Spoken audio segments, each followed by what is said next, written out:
For today's video nga, ay samahan nyo na naman ako sa another ganap ko as content creator / taong bahay. Go!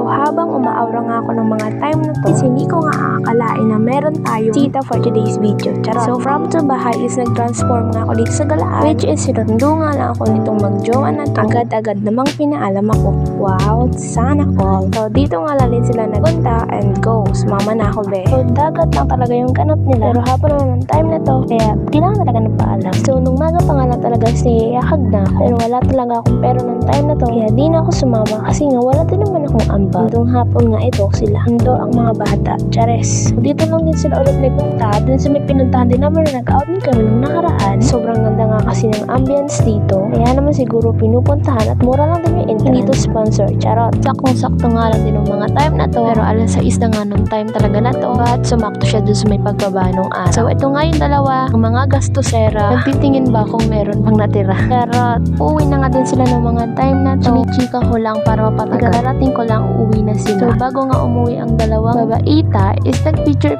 muna. Para goods in the hoods, diba? So ng mga time nga nito is nag-goodbye na kasi nga talaga maabutan pa sila ng gabi sa daan. Malayo pa nga yung pupuntahan nila or uuwian nila. Go! So, ito na lang yung mga ganap ko ng mga time na to. Wait na lang kung anong klaseng magbaba at kung gaano kadaling magbaba ang araw. Isang pikit mo lang, di mo akalain na malapit na siyang mawala. Diyos! So, ito na nga yung gabi talaga. Kunti na lang din talaga yung makikita mo. Tambay na nga lang talaga ang ginawa namin dito. Sobrang tagal ko nga hindi naranasan to. Sobrang ganda nga pagmasdan. Nung may mga pasok kasi, pasok ka pang may araw. Tapos paglabas mo ng campus, is at mga bituin na nga lang ang maaabutan mo at wala na nga araw. Yun lang.